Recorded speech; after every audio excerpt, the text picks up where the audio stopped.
Welcome back to Smok'n Jay's Garage. I want to show you today, I want to talk about the M&P. I've got this from Smith&Wesson, right? I got this. This is the all-metal version, the 2.0. And mine came with the muzzle brake on it. So I already had the threaded barrel. Obviously, you can see I have a suppressor on it right now. What I have with me here to compare it to is the all-metal M&P 2.0 without the threaded barrel. And I also have, again, that one's all metal, the M&P 2.0 with the polymer frame.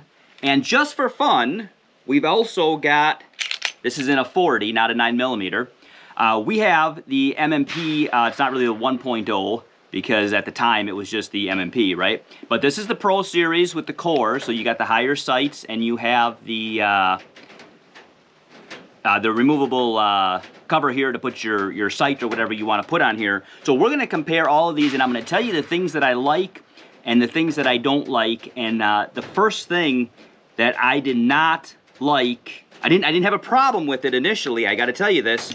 When I first bought this gun, I absolutely hated the trigger. It has the same trigger as this, where it's curved, and you've got the bottom end of that where that pushes. For your safety, right? So I ended up putting an Apex trigger in this gun, and I really liked that Apex trigger. It made a huge difference. So when I got my my metal M&P 2.0, that trigger was so much better than what, and again, it's the same trigger that we have here on the polymer version. The trigger with the metal version was so much better, but not as good as the Apex I had on my old one. So I went ahead and I put an Apex trigger in this one. A huge difference. What Apex makes two triggers for these. On the metal version, you only have the option for the straight trigger. You can't get the curved one. But they make, one's called like a 3-point, and one is the standard. And I don't know if you can really see this, because even with them apart, I could hardly see. But the edges here are a little bit more rounded on the 3-point, versus they're a little bit more crisper, I guess, on the regular one. So I actually got two triggers. This gun is not mine. This is my one of my subscribers. He's actually my tactical advisor. So in order to do this video, I got a trigger for him as well, so that we could really compare these without having to switch triggers in and out. So I'm going to go ahead and take the suppressor off of this right now. I was shooting. I want to make sure compensator on. Now I really liked the way it looked with the compensator on, and this has the higher sights on it. Obviously, I put this this aiming point on it. If you did not get the, this has to be forward so that I can spin this on all the way. Now there's two set screws in the bottom. When I was shooting this, I had a couple of issues. Now that looks really good to me anyway. I had a couple of issues with one of the set screws backed out. This turned a little bit. You can see it can only turn so much because your magazine rod actually holds it in place. But there's two set screws at the bottom that hold that in place. They backed out. I should have double checked that they were Loctited or whatever, or maybe put a bit of Loctite on this. But they ended up coming out. I had a couple of issues with it jamming. Now typically when you have a compensator, and oftentimes when you have a suppressor, especially on these shorter barrels, you need a lighter recoil spring. I just assumed that because the gun came with the compensator on it, it would have already had the lighter recoil spring. I don't think that it did. That might be something, if I run the compensator all the time, I might have to go with a lighter recoil spring, because I did have a couple of jams with it.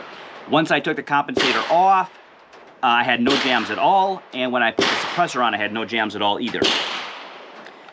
If you look at the metal one that came without the compensator, it's got the shorter sights that versus the raised sights for the suppressor.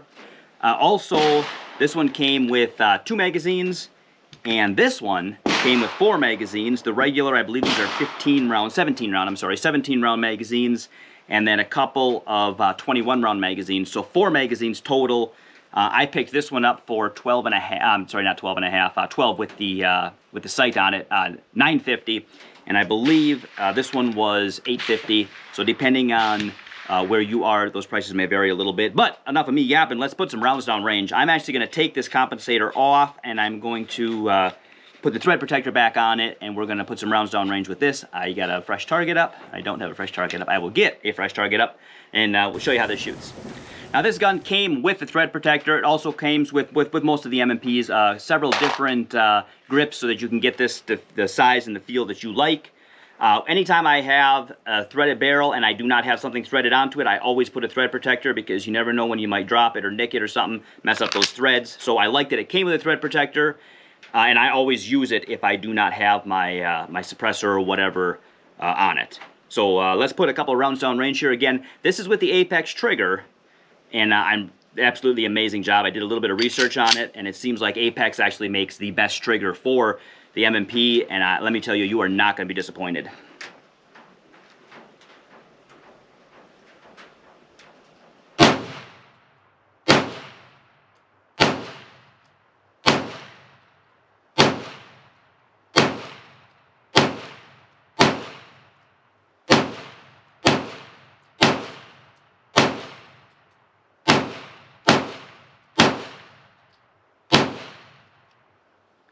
I had a couple of flyers there, and I knew that when I let go of the trigger. I already knew that they were flying a little bit. Once you start getting a group that starts getting a little bit bigger, it's easier to shoot faster because one of those shots are, you know, when you got your bullseye like this, you got to aim at it. But as your holes start expanding, you can just start shooting faster, and they still get within those holes.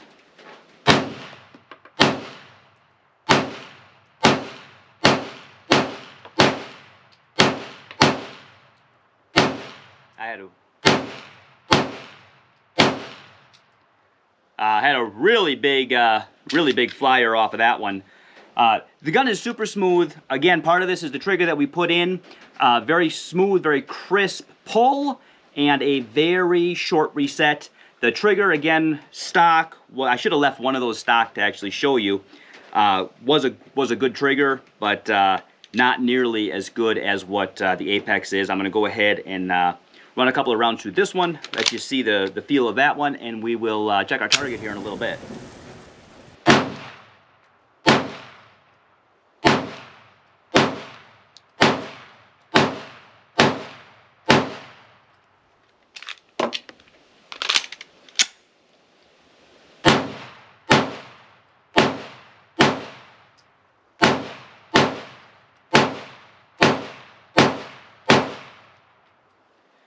Now, these are the 21 round magazines. Obviously, I don't have 21 rounds in them. I find that ammo is expensive, and if I take these magazines and I don't load them up full, I spend a little bit less time shooting, especially sometimes when you are shooting a little more rapid fire. You can run through 21 rounds pretty doggone freaking quick.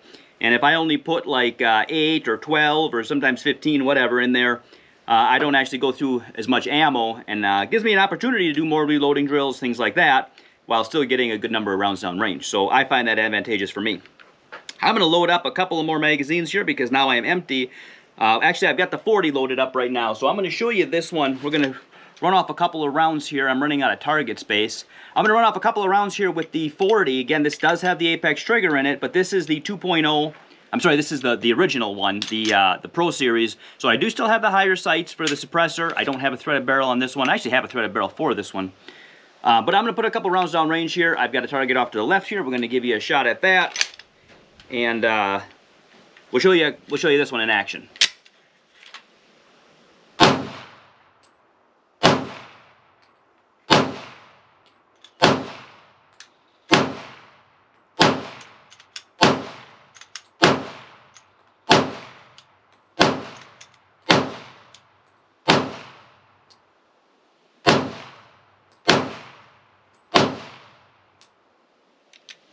I'm off to the left just a little bit on that. That's probably me. That's probably not the gun.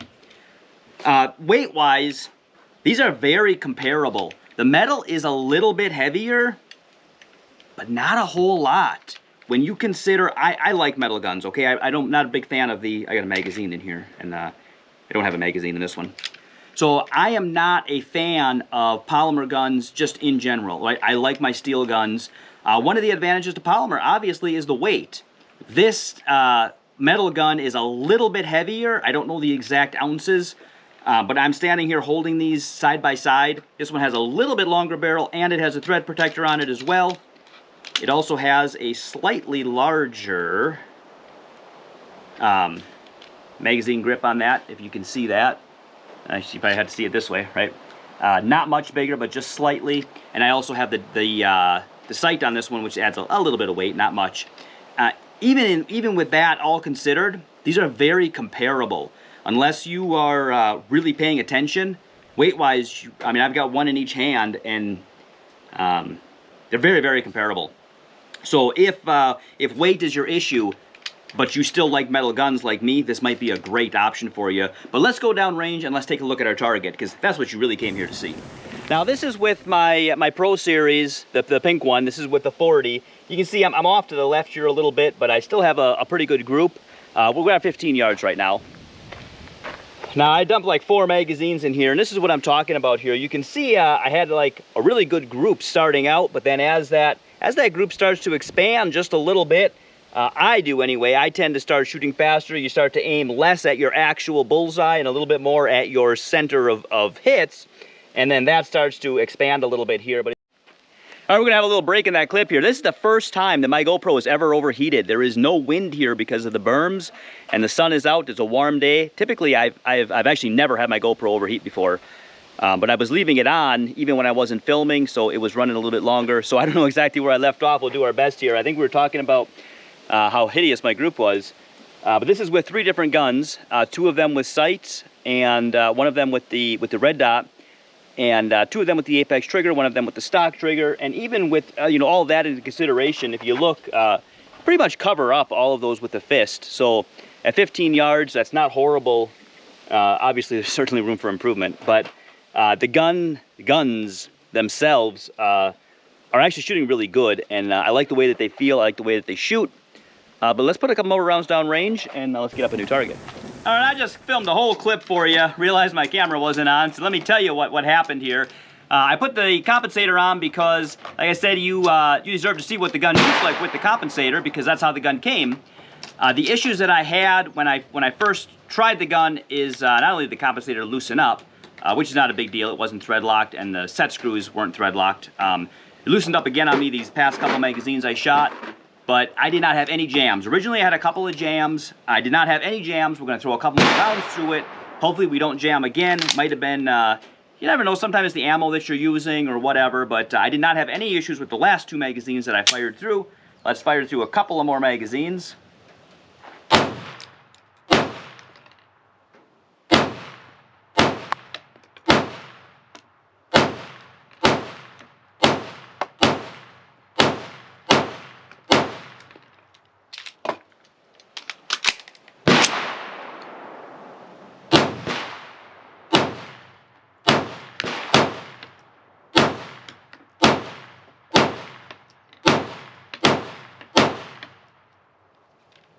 All right, now I was shooting, this loosened up again a little bit here. So again, we didn't Loctite it in. If you're gonna use this, you're gonna have to either check it quite regularly, or you're gonna have to Loctite it on. I don't have any Loctite at the range with me.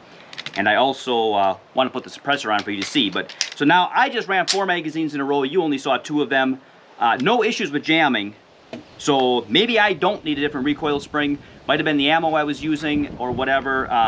I've also taken it apart and cleaned it. I had originally fired it brand new, which I often do because the packing grease is a little bit thicker. It's easier to shoot the gun, warm it up, pull it apart, and clean it. That may have been an issue. Sometimes they cycle a little bit slower with that thick grease in it. So I don't seem to be having an issue with the compensator being on there now. I'm gonna run one more round, one more magazine through it. Then we're gonna put the suppressor on, let you see how that shoots as well.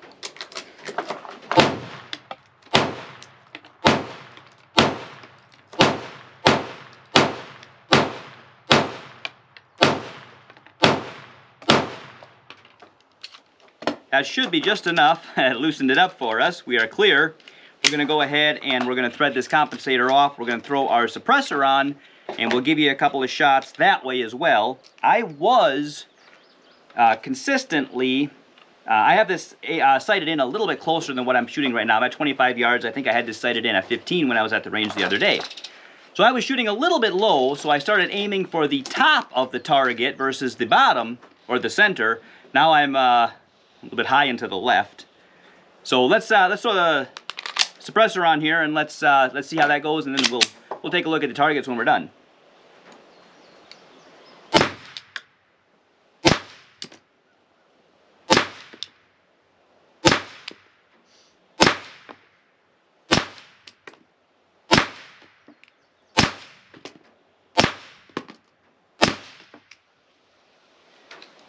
Well, I had the first couple were right in there. Let's go. That's all magazines I have loaded up for the moment. So let's go take a look at our target real quick. I have one round here. All right, now right here is my group with the suppressor. You can see my first couple of shots were right in there. Then maybe I fired a little too fast or didn't focus enough on my front sight tip, and they got off there a little bit. This was my first set of rounds that I was aiming, what I thought was aiming center mass. Again, tend to get a couple in here, you tend to have a bigger area to aim at, and then, you know, aim small, miss small. You start aiming big, you start missing. You know, we're 3 inches off on some of these here. So then I started aiming a little bit to the top, and you can see nice good group right in there, but then as that group starts to spread out, that's just totally me right there. Again though, we are size of a fist at 15 yards. So we're still, if we were shooting at anything really, we're still gonna hit what we're trying to hit here, unless you're like shooting competition or something. Then you better be better than me. But this is 4 magazines, I believe, in here, and this is 3 magazines and 1 magazine. So again, I didn't fill them up full, so we were only looking at about 10 shots per, give or take. But the gun shoots really good. I'm really happy with it. I see no downside to the metal gun, that extra weight. Now with the suppressor on, adds definitely a lot more muzzle weight to it. That's going to be with anything, obviously. I'm really glad that I put the compensator back on and put multiple rounds down range, because now I don't have any issues with it. I think that my initial issue with those probably was some of that packing grease in there. That's thicker and it slows the slide down, and that's what I had issues with it, not fully cycling and jamming. So the multiple magazines that I put through it today, after having cleaned it, I have no issues with that. So my disappointment with possibly the wrong recoil spring, I think that was on me. That was not the gun. So I'm really happy that we went and tried that again, and we don't have any issues with jamming. So I've fired obviously quite a few rounds on film. I've also fired multiple rounds off film today. Again, we've ran through probably about 300 to 400 rounds through this gun today, and I did not have a single jam with any of them, so I'm really happy about that. Also, I've got 4 different magazines that the gun came with. The other metal one that is my tactical advisor's, he's got 2 magazines that came with his. So we've been shooting 6 different magazines through the guns as well, and no jams at all with the guns or the magazines. So happy about that, very happy about that. So we had multiple guns here of the 2.0. We also had the 1.0, or you know, just the Pro Series, right? It wasn't called 1.0 until the 2.0 came out. I really like the gun. I'm very happy with it. I'm gonna pull my suppressor off here real quick and give you a closer look at it one more time. I had to let my suppressor cool off there a little bit. I'm gonna go ahead and throw my thread protector back on there, because that's how, actually I might go ahead, and now that, got a little bit of grit in here, there we go. I might go ahead and throw that compensator back on. I'm going to find another set screw in there, and I actually like the way it shoots with the compensator now that I don't have issues with the jamming with the compensator. So if you are looking for a metal gun, or even if you're looking for a polymer gun, but you're willing to give the metal gun a try, definitely give this MMP 2.0 with the metal frame. I wish I would have kept one of the original triggers in to show you. But while I am here, I am going to go ahead and I'm going to show you this trigger as best as I can here, because this is the Apex trigger. We are clear. We're going to go ahead and look at how much slack that we have there to take up. There is very little slack that we take up, just that little bit. We've got a nice, clean, crisp break. We rack that back. Now look at that reset. Just that little bit, and we are ready for another trigger pull. Show you that reset one more time again. And then that trigger pull. I love it. It shoots really nice. I wish that I would have left one of the stock triggers in to show you the comparison. Definitely a difference here. I love the Apex trigger. If you're a guy like me who typically shoots 1911s, and then you get something other than a 1911 in a semi-auto, triggers often disappoint you. And the Apex trigger is really gonna make that gun shoot a lot more of the way you want it to shoot, a lot more of the way you're used to. If you're used to a Glock, don't even worry about it, because this is an amazing trigger stock compared to something like a Glock. But hopefully you found some value in this video. If you're looking for the MMP, if you're thinking about the MMP, if you're thinking between the metal and the polymer, I would absolutely recommend the metal. It's got a really good feel to it. The weight is so much comparable that there's really no downside to the metal frame. It's just an amazing gun, and I absolutely love it. If you're watching this channel for the first time and you haven't already, and you want to, boom, please subscribe.